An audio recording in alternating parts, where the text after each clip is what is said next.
I'm Keita Williams, your favorite success bully. I'm the founder and chief strategist of Success Bully, which is an accountability practice. We work with individuals and organizations to kick booty. We get stuff done. We break goals down into 90-day sprints, and we work it all the way out. I am so excited to share the third installment of the Fearless Factor series featuring Amy Nelson, the co-founder and CEO of the Riveter. The Riveter is the newest women's co-working space. It's currently based here in Seattle, but it'll be rolling out to 20 other locations nationwide, so keep an eye and ear open for that. As well as featuring Tina Nole, the founder and executive producer of Larj Media, my favorite producer on the planet. I'm biased. And she also has the premier podcast production house. They're the only production house that produces a podcast from soup to nuts. And they focus on developing content for celebrities, thought leaders, and brands alike. You and I have both been in those situations where we have quieted that still small voice and didn't listen to our intuition. Usually the results they never swing in our favor. When we don't listen to that small voice and trust our gut, things usually get off the rails. So again, my guests dig into the times where they both ignored and embraced trusting their gut.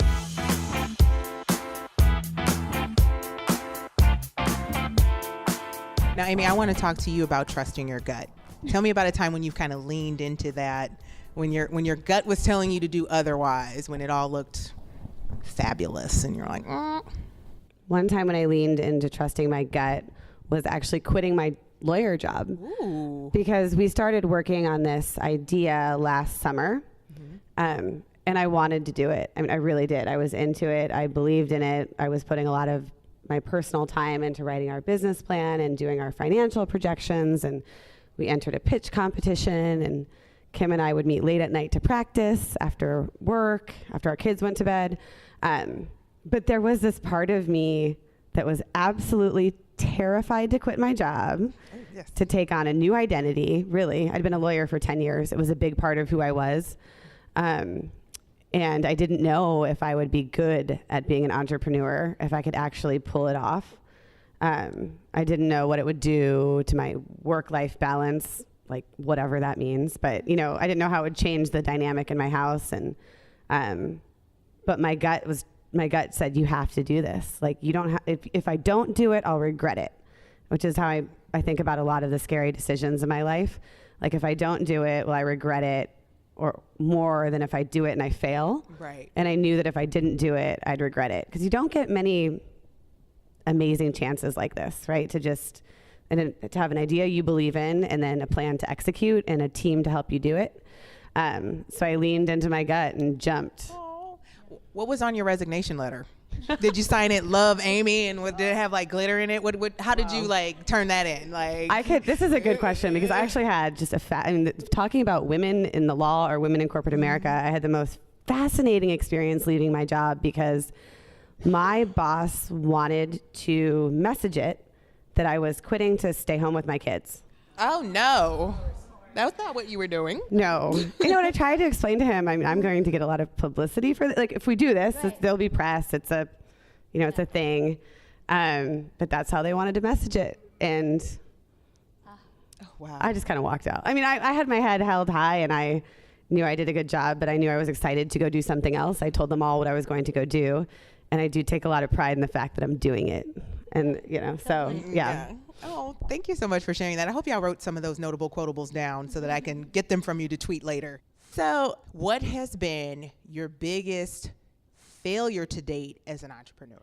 Well, I can think of one. When I first started the business, I partnered with two people, and one of them really pulled me in a direction that I didn't want to go. And I went knowing in my gut it was not right. And I stayed with it for far too long. Okay. And what came out of that is a promise we made that keeps me up at night still to a brand new client. It was like one of our first one. This was probably 5 years ago or so. And we could not fulfill the promise.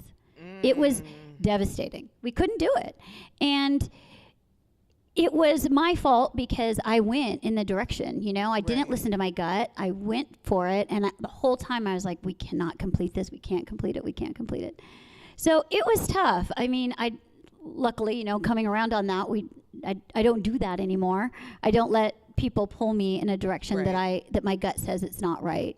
Even if it's a sexy place to go. Like, you know, like there are places where people are like, shiny object, this is going to be a bunch of money and this client's going to be really great. And I know in my gut, I don't do it. You know, I don't do that anymore. So are you feeling like you fine-tuned trusting your gut, or are you listening more? I'm still learning. Yeah, for sure. I mean, I waver on that quite a bit, but it's a matter of staying mindful about it consistently. So it is one of those things, though, that I have to watch. So those are all my questions for now. We're going to open it up to audience Q&A. Does anyone have any questions?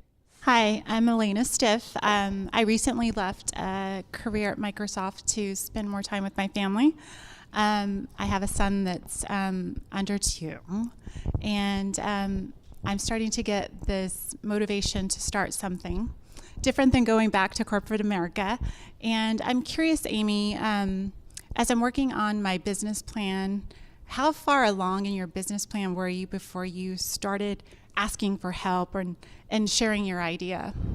Oh, I asked for help on like day 1. I didn't know what I was doing. We really, there are so many resources in this city to help you start a business. People want you to do this. And there are a lot of resources specifically for women too. Kim and I used a lot of resources at Impact Northwest, which is a great resource for small businesses. They helped us with our plan. We went and got a mentor at the Small Business Association. I mean, I really didn't know what I was doing at all. I didn't know what a business plan should look like. And then I spent some money that I didn't think I'd spend. We spent money with a financial analyst helping us do our financial projections, because that piece I was never going to be able to do on my own. The math just was, I mean, I could have done it maybe with a lot of time, right, that I didn't have because I was still working. But I ask everybody for help. Ask, you know, I don't know much, but ask me. I'll give you help. Ask everyone in this room. You know, people don't, if you need it, ask for it, because it'll make it so much more linear. Thank you. No, I second all of that. And ask and also do. Like, I think that we sort of spend a lot of time like in this haze of like, I want to do this thing, I have to tell you, the truth is, I didn't have a tremendous amount of choice about what I did, because I was so compelled. There was like a motor behind me. I could have gone back into radio. I could have become a program director.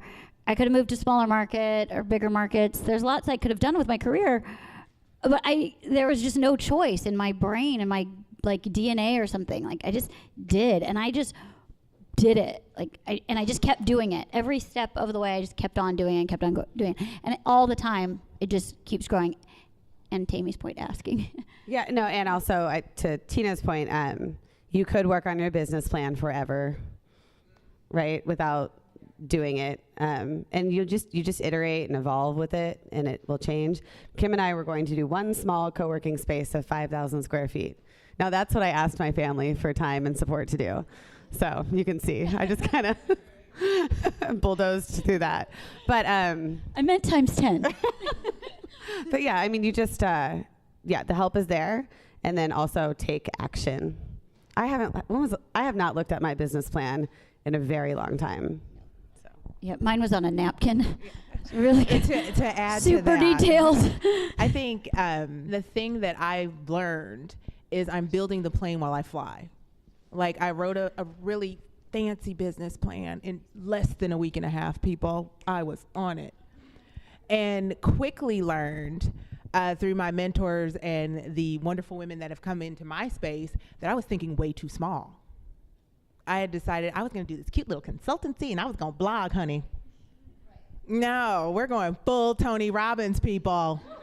Get into it. There's going to be a bunch of success bullies. It's going to be content. I'm going to have a For Real talk show mug. It's going down. Get into it, ladies. Lean in. So, like, don't spend all of your efforts in planning. Do something. Get involved. Find something that you can volunteer doing while you're soft sounding your idea. And like the asking for help, I promise you, every day I learn something else I'm supposed to be doing. Like, trademark? What? I need to trademark that. What? I have to do that too.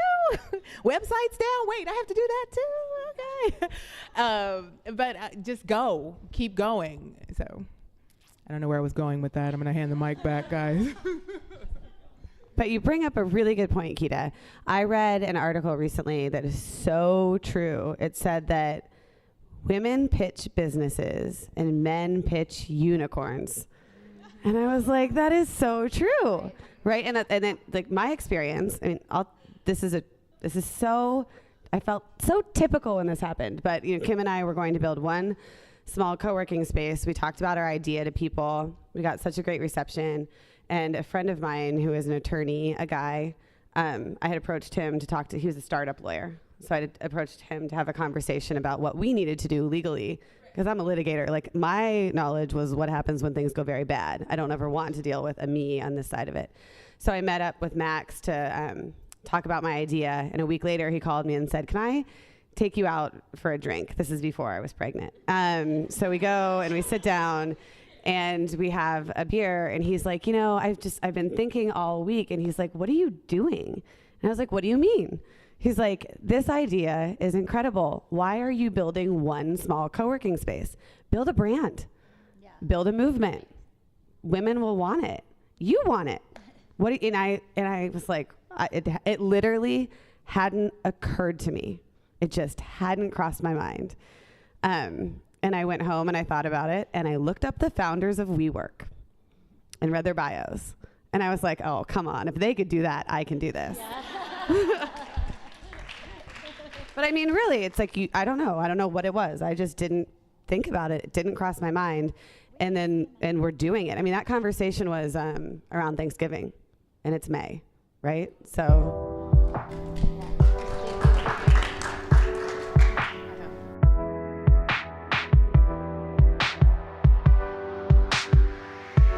Whatever big, hairy, audacious goal you're working on, trust your gut. Lean into your own intuition. There's a reason why something doesn't look or feel right for you. Don't dismiss that feeling. Special thanks to our guests. You can get involved with the Upward organization by visiting upwardwomen.org. You can see more on the Riveter by visiting theriveter.co. We're produced with love by Larj Media, and you can check them out at larjmedia.com.